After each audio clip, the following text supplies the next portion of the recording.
Beberapa menit saya mau tunjukkan kepada saudara bahwa Paulus pernah mengalami putaran terakhir.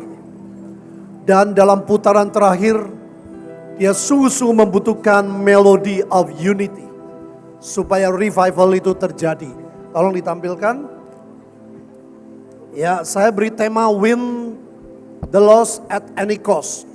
Jadi Paulus pernah mengalami, saudara, dia betul-betul ingin memenangkan sebanyak-banyaknya jiwa kepada semua bangsa, kepada semua jenis manusia.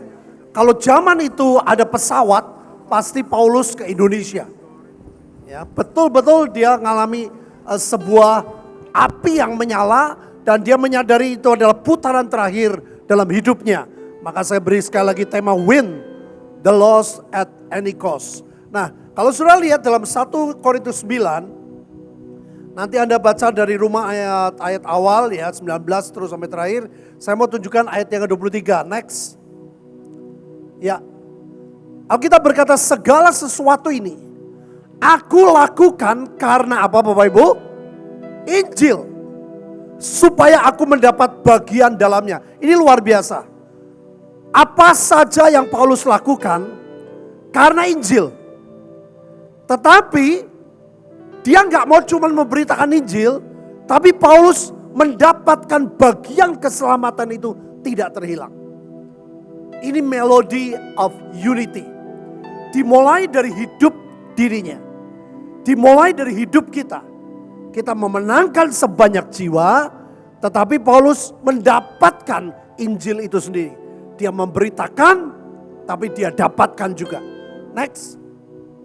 Bagaimana caranya saudara? Paulus menggambarkan saudara sebagai pelari. Tidak tahukah kamu bahwa dalam gelanggang pertandingan semua peserta turut berlari, tetapi hanya satu orang saja yang mendapat hadiah.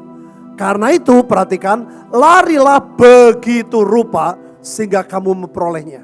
Buat Paulus gak ada juara nomor 2 tuh gak ada. Buat Paulus gak ada juara nomor 2, gak ada juara nomor 3. Dia harus jadi pemenang.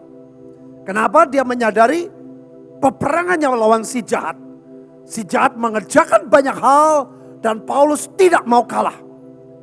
Panggilan Bahtera itu seperti itu, saudara.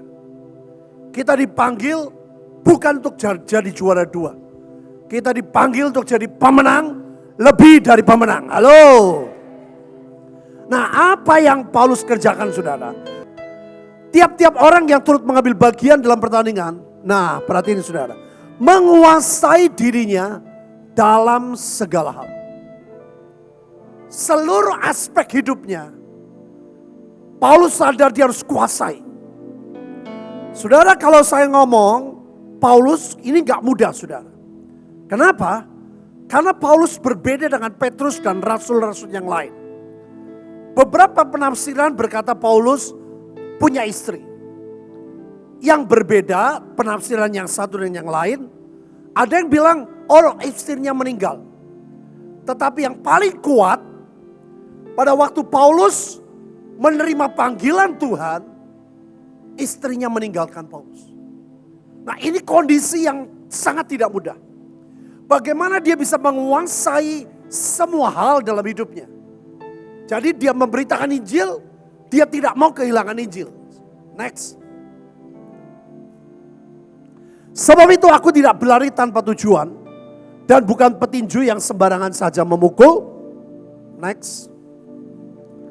Tetapi aku melatih tubuhku. Perhatiin Bapak Ibu, dan apa? Menguasainya seluruhnya.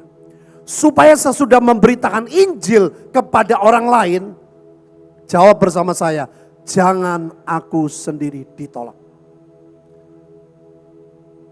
Saudara, dalam putaran terakhir, itu kondisi yang sangat tidak mudah. Hanya 2 pilihan, menang atau kalah. Sebagai pelari, Paulus menyadari ini keadaan yang tidak mudah. Maka dia melatih tubuhnya. Dia kuasai semua kehidupannya. Dia tahu kelemahannya, dia tahu kekurangannya, dan dia isi hanya dengan Tuhan dalam hidupnya. Paulus berkata, supaya sesudah memberitakan Injil kepada orang lain, ya, betul-betul all out, betul-betul putaran terakhir, jangan aku sendiri ditolak. Saudara, satu kali saya pernah nonton balap lari, saudara, maraton. Pada waktu putaran terakhir, ada 2-3 orang yang hampir bersamaan.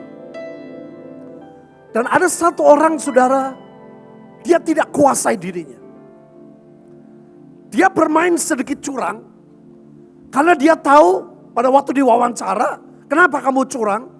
Dia tahu bahwa aduh, tenagaku sudah hampir habis. Kemungkinanku aku kalah. Jadi aku berbuat curang sedikit sampai orang lawan mainnya tuh jatuh, sudah. Dia menang nomor 1, tapi akhirnya ditolak. Karena dari CCTV, dari video, dari semua yang dipelajari, dia melakukan kesalahan. Saudara, ini hal yang sangat penting dalam hidup kita. Kita sedang melakukan yang terbaik. Kita sedang melakukan putaran terakhir. Kita sedang gaspol. Kita sedang all out. Tetapi saudara, perhatikan. Adakah melody of unity dalam hidupmu terlebih dulu? Di satu sisi kita memberitakan Injil begitu rupa. Di satu sisi kita mengerjakan banyak hal begitu rupa. Tapi Tuhan ingatkan, perhatikanlah hidupmu. Saya membayangkan Paulus tidak mudah, saudara. Dia seorang pria normal. Sekian lama dia pelayanan tidak disertai oleh seorang istri. Sebagai pria normal dia tidak mudah untuk mengendalikan seksnya. Nafsu normalnya. Dalam banyak hal, saudara. Dia mungkin untuk jatuh. Tetapi dia sadar, saudara. Harus ada melody of unity for revival dalam hidupnya. Dia kuasai dirinya. Dia kuasai. Dia minta roh dari Tuhan menguasai kelemahannya. Saudara, ini perkara yang sangat penting. Perhatikan hidupmu masing-masing. Perhatikan kekudusan pernikahanmu masing-masing. Perhatikan cara hidupmu masing-masing.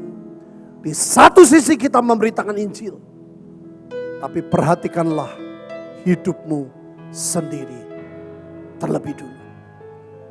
Maka dari itu saudara, saya ngerti ayat terakhir. Saudara, Alkitab berkata, tetapi jika kamu tidak mengampuni orang, Bapakmu juga tidak akan mengampuni kesalahan. Saudara, kadang-kadang orang anggap enteng kepahitan, kejengkelan, kekecewaan. Hubungan suami istri yang tidak harmonis. Kemarahannya terus dipendam dan tidak pernah diselesaikan.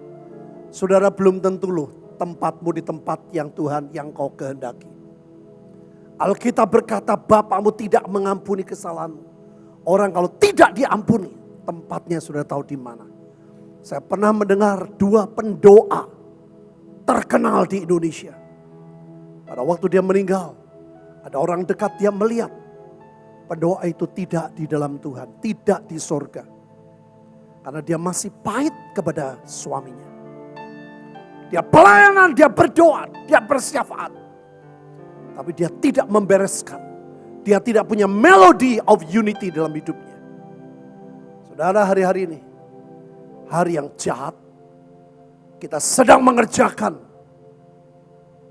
dengan tenaga kita yang luar biasa.